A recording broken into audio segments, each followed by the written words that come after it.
Good evening, everybody. Welcome to our presentation on confidently presenting your quantitative results chapter. My name is Vanessa. I'm a qualitative and quantitative specialist here at Statistics Solutions. Just before we get started today, I'd just like to share some information about our company. We are a dissertation editing company. We provide services to students that are completing their dissertations all the way from topic development through to the final defense presentation. We do have quantitative, qualitative, and research mentors on staff to help with each of the chapters in the dissertation. So if that's something that you think would be helpful to you, please feel free to contact us. We've got some links in the chat here that may be helpful to you. We also do provide a complimentary 30-minute consultation. So if you are in the process of working on your dissertation or just getting started and you don't really know where you need help, that's a great opportunity to chat through how we can best support you. So please feel free to use those links. Today, we're going to be talking about the quantitative results chapter. So I won't be covering any qualitative methods today or mixed methods. If you're interested in any resources pertaining to those designs, please do check our website. We've got a bunch of webinars for all of the designs that you might use for your study. So here is just an overview of what we'll be going over today. So these components are generally what will be included in the chapter. You've got the introduction, data collection and preparation, demographics and descriptive statistics, assumptions testing, analysis of research questions and hypotheses, and then the summary. At the end of the presentation today, there will be a brief Q&A. So if you do have questions, feel free to pop them in the chat or to put them in the Q&A section, and I'll do my best to answer those at the end. If you have questions that are very specific to your research, I do recommend reaching out to us directly.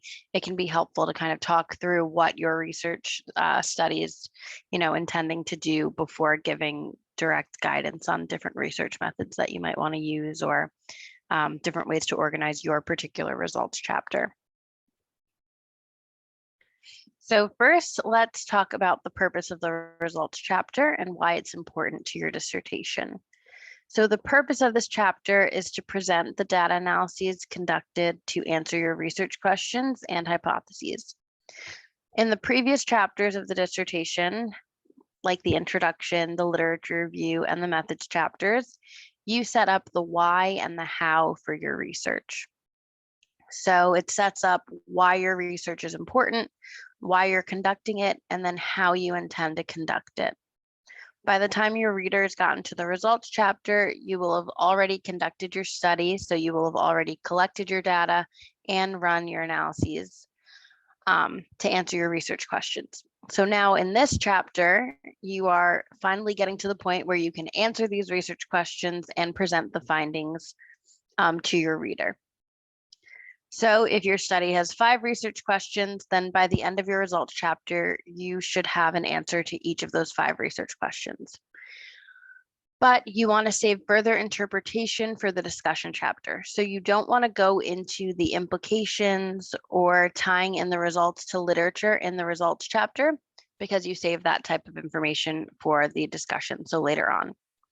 And it's worth noting here that although we're going to be covering the sections of the results chapter that are most typical based on our experience with working with different schools, you do want to make sure to follow any specific template or checklist that's provided by your school in case there's any additional requirements that they're expecting to see in the results chapter. And if you're just joining us, welcome. My name is Vanessa. I'll be presenting on how to present the quantitative results chapter today, and there are some links in the chat that may be helpful resources to you all. You'll also receive a copy of the slides and the recording today. So if you've missed anything, don't worry, you haven't missed much and you'll have it in your email.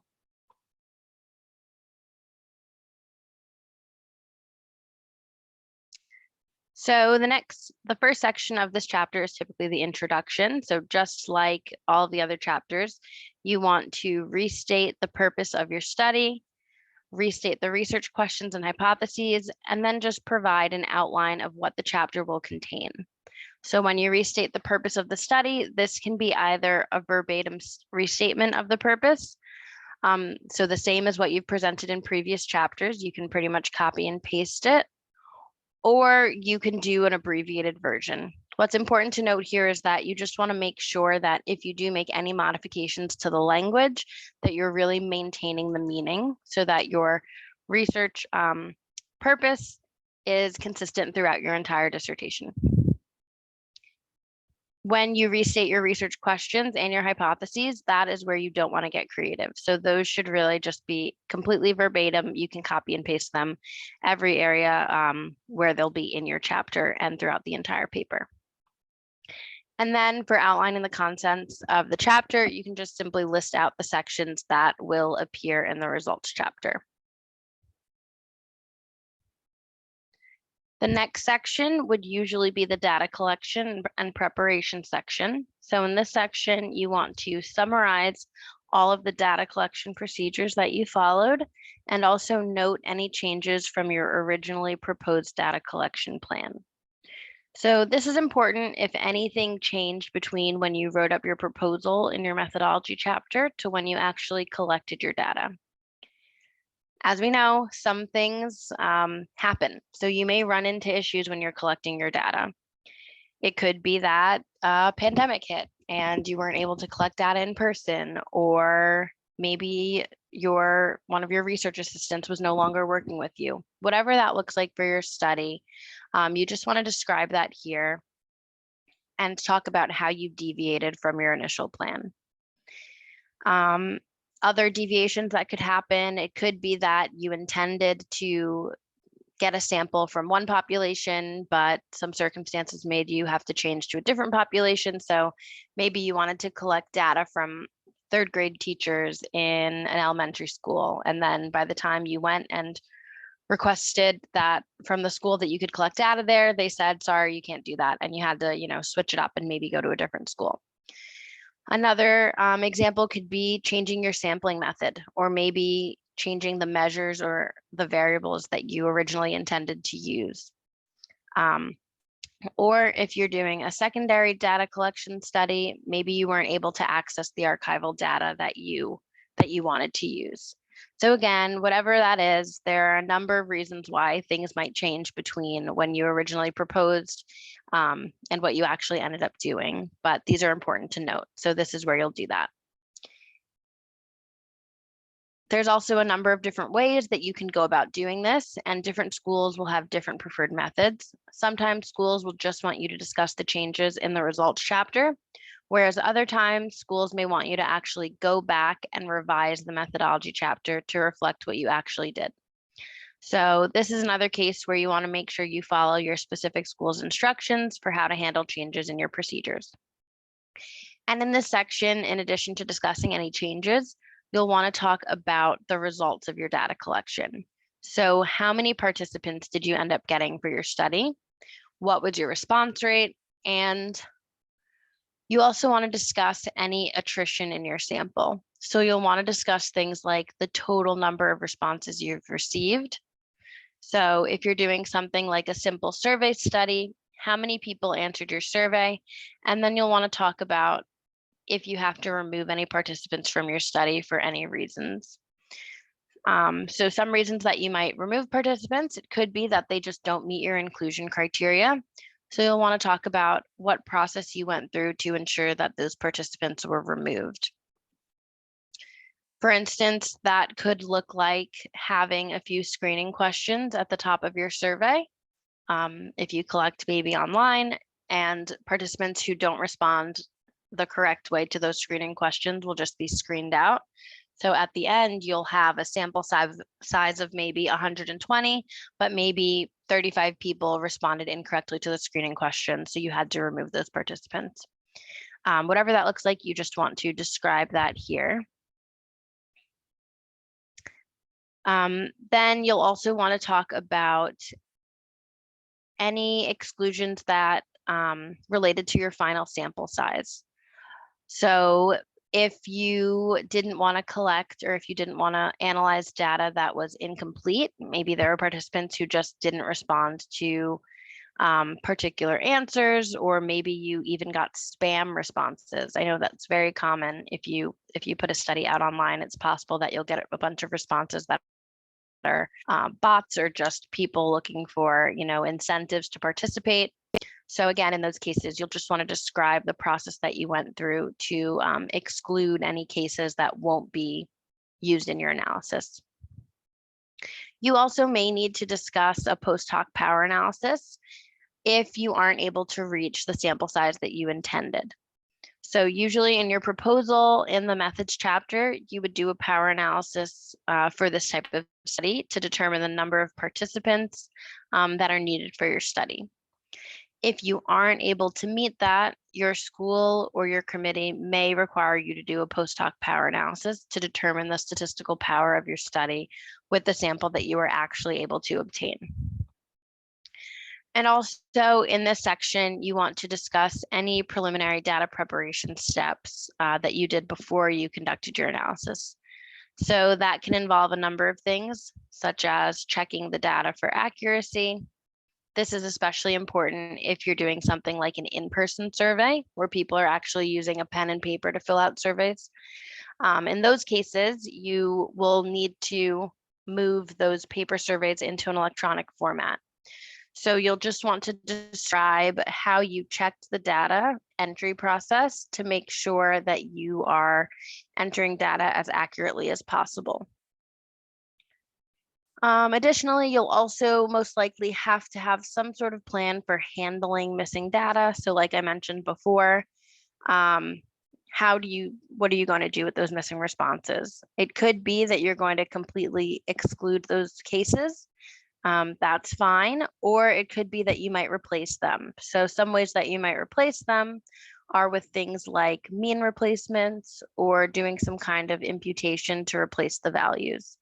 So you'll want to have some sort of plan for that, and you'll want to discuss exactly how you handled those missing responses in this chapter. And then you may also do things like check for outliers or do any recoding of the data if you need to score a certain instrument. So again, if you're doing a survey study and you're using instruments that have a number of questions on them, like maybe a Likert scale. So maybe it's 1, not at all interested, to 7, very interested, and you want to actually look at your data the opposite way. You may need to recode the variables. Or if you have 2 questions that are getting at the same topic or construct and you want to combine them. So maybe you want to look at engagement in physical activity, and you have one question that says, how many times a week do you go walking? And then you've got, maybe they add the number, they input a number. And then you have another question that says, how active are you on a scale of 1 to 10? So if you want to combine these values into some type of composite score, you'll just want to describe how you did that here as well.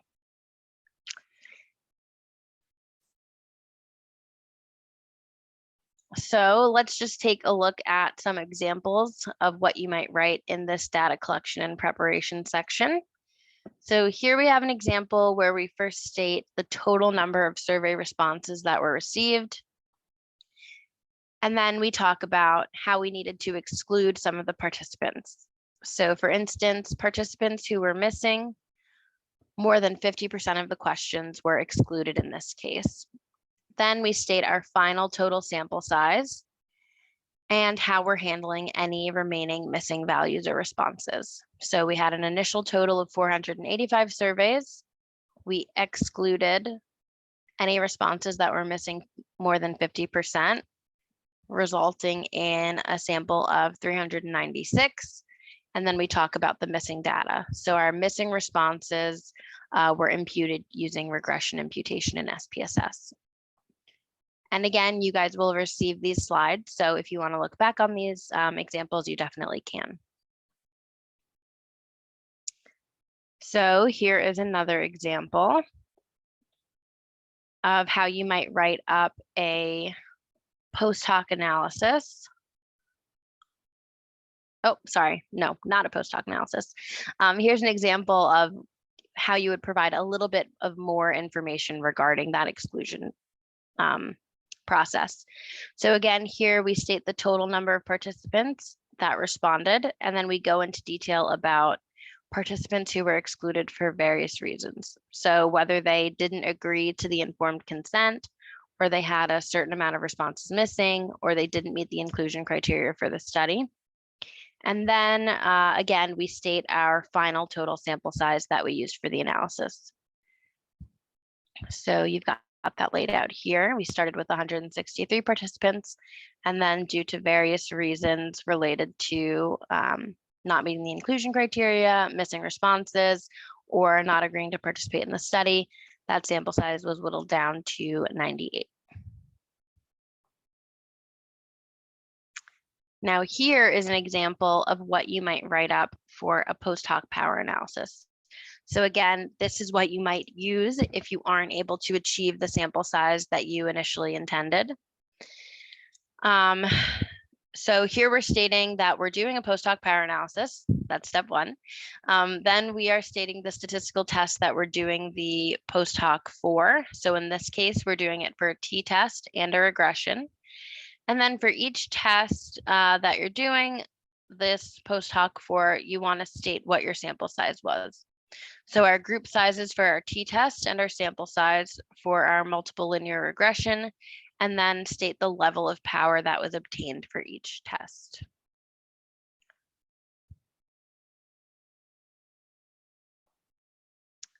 So after you've discussed the information about your data collection and data preparation procedures, you can start getting into your descriptive statistics. So in this section, you want to provide descriptives for the demographic variables in your study and all of the variables of interest. In this case, the variables of interest would be any of the variables that are included in your research questions and your hypotheses. So the actual variables that you were testing in your study.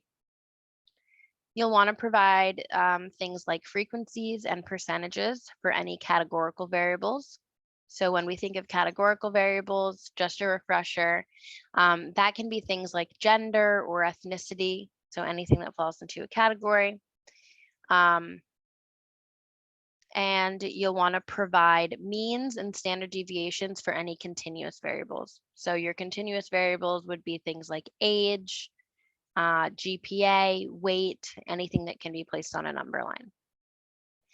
If possible, you'll want to compare the demographic characteristics of your sample to the greater population. So just a reminder here, the population is the group of people that you want to make inferences about, whereas your sample is the people that you're actually able to study. So if you're looking at doing a study of pregnant women in the United States, you most likely are not going to be able to survey all pregnant women in the United States. So that is your population. And then your sample would be the pregnant women that you have access to. So that could be maybe 30 pregnant women at a local clinic. Maybe those are, you know, all the people that you can get included in this study. So that would be your sample. So small tangent there. But so basically you want to compare your sample to your population. And this is just to give the reader an idea of how representative your sample is. So if you are describing those pregnant women and you only collect data from pregnant women of one particular race, that probably isn't going to be a very representative sample. So something to think about when you're sampling, but also here you're going to be reporting back on that. So if you have population statistics available to you, so for instance, things like breakdowns of gender or ethnicity in the population, you'll just want to compare that those factors to your sample here. And that's just going to help your reader understand, you know, did you roughly get the same proportion of men and women in your sample as there are in the population, or was it different? So just what does that look like for your study? And then another thing that you may want to present in the descriptives is reliability coefficients. So this will usually be done using Cronbach's alpha for any measures where reliability is applicable. So this would mainly be things like survey instruments that have multiple items. So for instance, if you are using some survey instrument to measure self-esteem and it is 10 questions, you may need to run Cronbach's alpha on those 10 questions to make sure that the instrument is reliable in your sample. And it may be that through your literature search, you have already identified what that looks like, if this is a measure that's already been used and it's validated. So you may also be able to just re-report those statistics from previous literature. So now we'll go over a few more examples. So here are some excerpts that are going to show you how you might present these descriptive statistics. So in this example here, we're showing a breakdown of our categorical variables. So you might present that in a table that shows frequencies and percentages for any categorical or nominal variables, as well as using a narrative description to describe what's in the table. One thing that's important to note as you present your results is the organization of the tables in relation to narrative text. So first, you want to make sure that any table that you put in your document is referred to in the text. So you can see here, we say our demographic characteristics are displayed in table 1. So you just want to make sure that, you never just have a table floating out there. You always want to reference it in the text. And you also want to make sure that you're keeping proximity in mind. So if you're referencing it at the top of the page, you want to kind of put that table as close to where it's being referenced as possible. I don't recommend just lumping all of your tables at the end.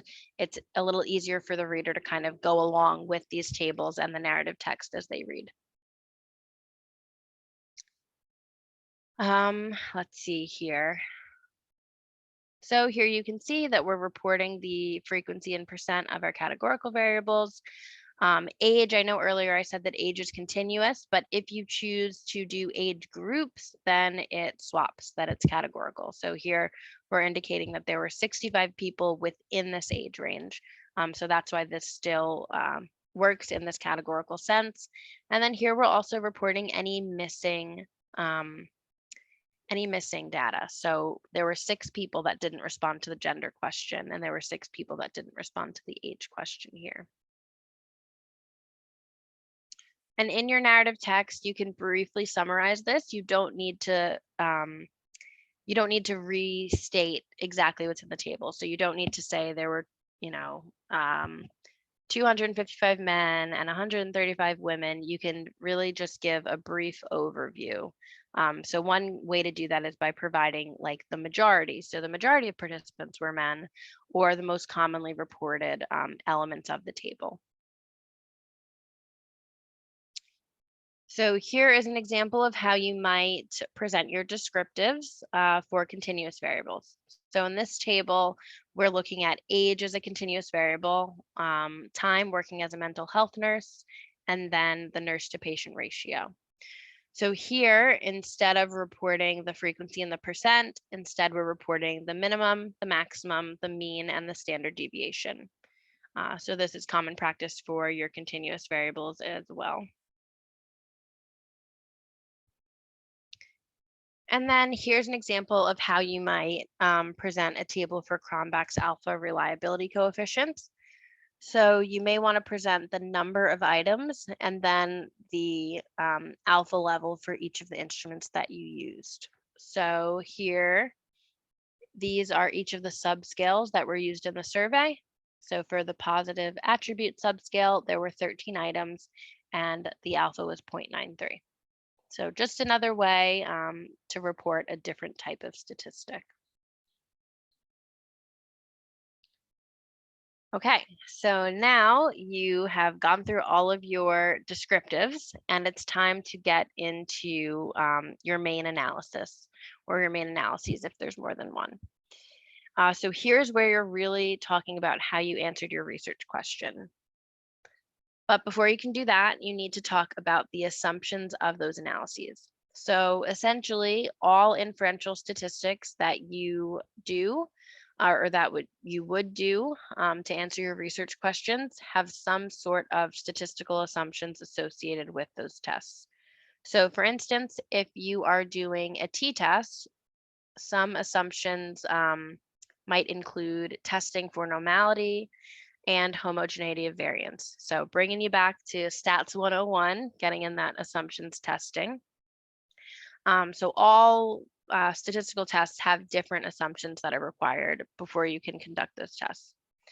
So before you present the results of your test, you need to talk about the testing of the assumptions for each of them. So you may want to have a section before you get into the results that talks specifically about assumptions testing. And again, different schools will require different things. So just check in to make sure that that is in agreement with your template before you dive in and create this section. But generally, for each test that you're doing, you'll want to list and discuss the required assumptions for that particular analysis.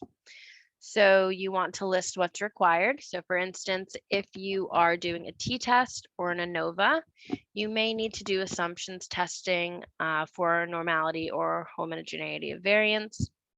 So you'll want to state how you are going to test each of those assumptions. So if you're testing for normality, how are you going to do that?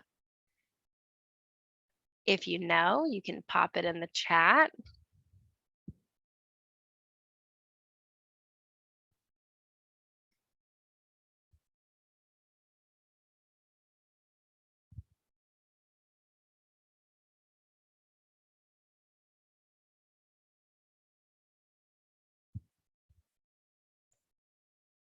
That's okay. We'll get through the stats of it all. So if you're testing for normality, one way that you can do that is by looking at a histogram of that variable or by conducting a Shapiro-Wilks test. Another way is that you could look at the skewness and kurtosis values of that variable. So whatever method you plan to use, you'll want to describe that here. And you'll want to state what the result of that assumptions test was. So if you are testing normality with the Shapiro-Wilks test, what is the result of that test? You'll want a clear statement about whether or not the assumption is met or not. And then you want to describe any action taken if the assumption isn't met. So if you find that the assumption for normality is violated, what do you plan to do about that? Are you going to try to transform the data or the variables to make the data normal? Are you going to try to remove any outliers that are causing the data to be skewed? Or perhaps are you going to run an alternative test? So if you were doing a t-test and maybe you noticed that normality wasn't met, you might decide to instead do a non-parametric test. So if you do have any violations of assumptions, you just want to talk about how you're responding to those violations. And again, depending on how your school wants you to organize this information, the assumptions can be presented in either their own section or they can be presented alongside the analyses. So let's take a look at some examples of how you might do this.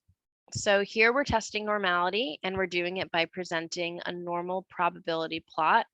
And here we state that, we're testing normality using this PP plot, and we present the figure here that was generated from the test. So we state that the data showed no significant deviation from the normal line, and we interpret what is in the plot. So here we're stating the results of the test, and then we give an indication of whether the assumption was met or not.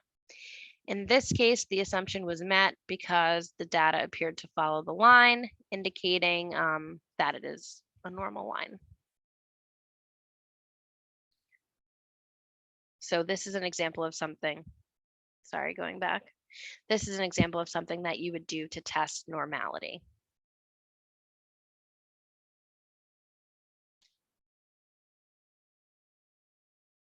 Okay, and then in this example here, In this case, we have an example where one of our assumptions is actually violated. So we can see here that we do a test for outliers. We say how we're testing for them. We're doing it by looking at standardized values. And then here we state that we did observe an outlier in the data, and we say that we're going to exclude this outlier from the analysis. So that is us stating how we're dealing with the assumption. So in this case, the outlier was something that exceeded a standard deviation, 3 standard deviations from the mean. And because that didn't fall in line with the rest of our data, we're just going to exclude it. Okay, so once you have completed all of your assumptions testing, it's finally time to present the results. I know it seems like a lot of steps to get through just to finally do this, but that will all set your reader up for a very clear picture of what your results mean and how they're oriented to your sample. So you'll want to organize this section by research question if possible. So if you have 5 research questions, you'll just want to go in order, questions 1 through 5. You don't really want to jump around, so I wouldn't recommend starting with like research question 3 and then going into 2 and 5 and 1. I think it's really easier for your reader if you kind of just stay in order and kind of hold their hand through this results section. And similar to your data collection procedures, if there are any changes from your originally proposed data analysis procedures, you would want to discuss those in this section here. Especially if you did have any changes to your data collection, it's possible that those changes may have also impacted the type of data analyses that you were able to do. So just thinking about that, if that changed from your proposal, you just want to explain and justify the new data analysis procedures that you ended up following in your results chapter. And then for each analysis, you want to clearly identify the variables that are used. So if you're doing something like, I'll go back to the t-test or ANOVA example, you just want to clearly identify what your independent and dependent variables are. If you are doing a correlational analysis like a regression, you want to identify your predictor variables and any covariates that you include in your analysis. You'll also want to provide the appropriate statistics associated with each test. So most tests will have p-values. You may also want to, going back a little bit, so the appropriate statistics. So what I mean by that is if you are doing an ANOVA test, you'll want to report the F statistic. If you're doing a t-test, you'll want to report the T. So just making sure that you're reporting the correct test statistic based on the analysis that you ran. And then you also may want to report effect sizes associated with the tests, as well as confidence intervals and those corresponding test statistics that I mentioned earlier. If you are doing an analysis that requires any post hoc testing, so this is not the same as the post hoc that I talked about earlier. So the post hoc that I talked about earlier is when you're not able to reach the intended sample size. This is a little bit different. So for example, if you're doing an ANOVA and that turns out to be a statistically significant result, indicating that there's a difference between the groups that you were looking at, the next step would be to conduct a post hoc test to determine the exact nature of the differences that you found in the ANOVA. So small difference here. You may need to report any post hoc testing depending on how your results came out. And then importantly, in this section, you should include clear statements that answer each research question and hypotheses based on the results of the analysis. So after you present the statistic for each analysis, you want to interpret those statistics and make a statement that answers that research question. Usually in quantitative studies, you may have your hypotheses written in the null and alternative format. And if that's the case, it's usually sufficient to make a statement about the null hypothesis. So you can say your null hypothesis was rejected if you found a statistically significant result, or if your results were not significant, you can say that you failed to reject the null hypothesis.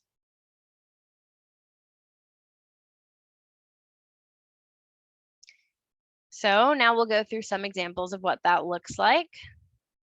So this example here features a t-test, an independent samples t-test.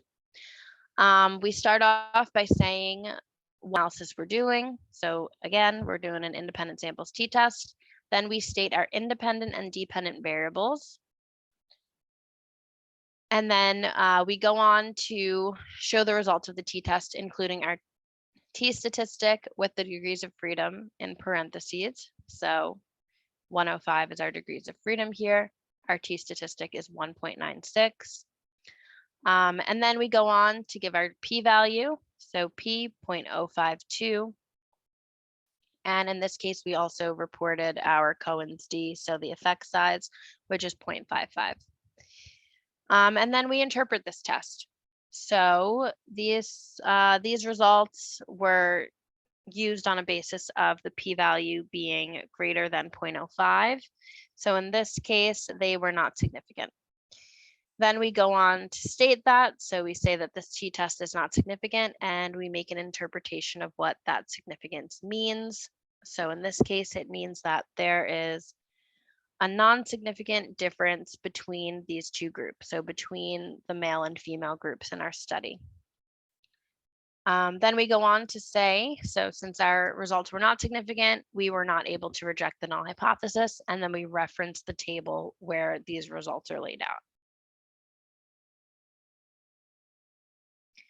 And then some helpful statistics to report. So in this case, we were comparing means. So we report the mean and the standard deviation to give the reader an idea of how this is oriented to each other and what those differences looked like. So here's another example of a t-test, but this time we have a significant result. So again, we state what we're doing, a t-test, we state our independent and dependent variables, and then we state that our test is significant. So again, this time our p-value is 0.002. So using a significance level of 0.05, here we can conclude that this is a significant result. So we reject our null hypothesis, we state that, and then we are providing, again, the mean and standard deviation and a brief interpretation of what this means. So in this case, school teachers had higher SAI scores than middle and high school teachers. So here you see the mean of 4.23 for the elementary school, 3.74. So it's clearly higher, but it's even better because based on our statistical t-test, it is there's a significant difference. It's not just that it's higher. So here's an example of how you might write up an ANOVA test. So again, we're stating the test that we're doing. We're doing the ANOVA. We talk about our independent and dependent variables. And in this case, we are reporting our F statistic and our degrees of freedom. So in ANOVA, we have 2 degrees of freedom to report instead of just 1. So it differs a little bit from the t-test there. We report the F, we report our p-value. And in this case, our p-value is greater than 0.05. So this test is not significant. And so we state that our null hypothesis was not rejected. And again, for this type of analysis, you might display your descriptives. So we've got our mean and standard deviations comparing the different groups that were included in the study.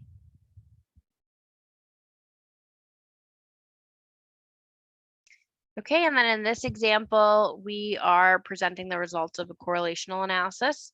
So here we actually restate our research question first, and we state that we're conducting a Pearson's correlation. 1 minute.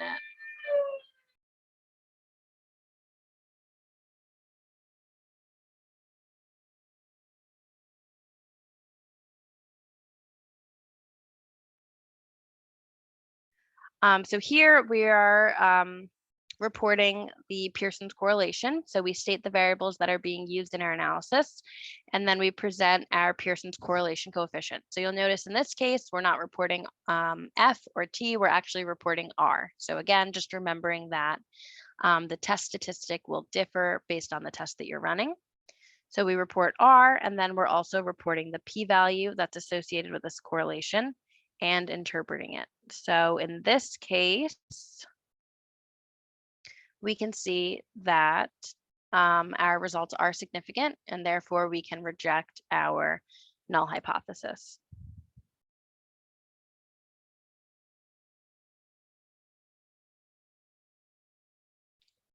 Okay, and then here we've got a regression analysis. So if you're doing a regression, you usually start by stating the results or the significance of your overall regression model, which would be an F test. So here we are stating that F statistic and the degrees of freedom associated with it here in parentheses, and then our p-value. And then you also may want to report R squared, which is the percent of variance explained. So that is here as well. If the regression is significant, the p-value is less than 0.05 or the null hypothesis is rejected. So again, following the same exact steps for each test, just kind of changing out that test statistic and what you're reporting.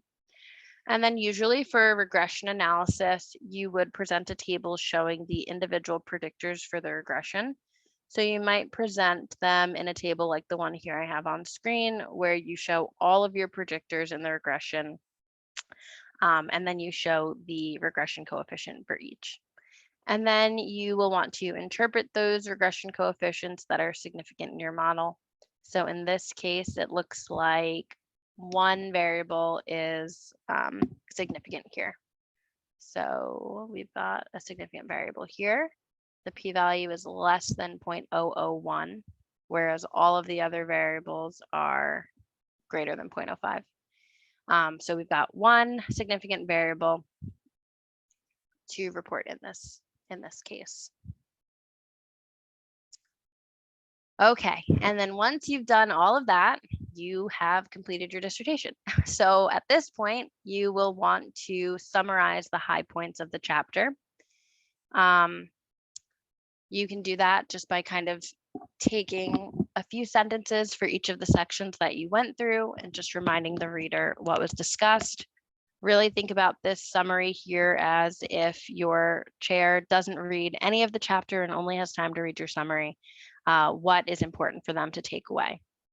And then you'll restate the answers to your research questions and your hypotheses. So again, those are the big takeaways. So you want to make sure to include those in the summary. And then you can provide a transition to the next chapter. So you could say something like, I'll be discussing the meanings and the implications of these findings in chapter 5 or whatever chapter it is for your school. But that does bring us to the end of the presentation here. Thank you guys for hanging in there with me. Again, if you're interested in additional support or if you just don't know where to start outside of this webinar, please do feel free to contact us or sign up for a complimentary consultation. We would love to help out where we can. But now I'll open it up for questions. And I will stop sharing my screen.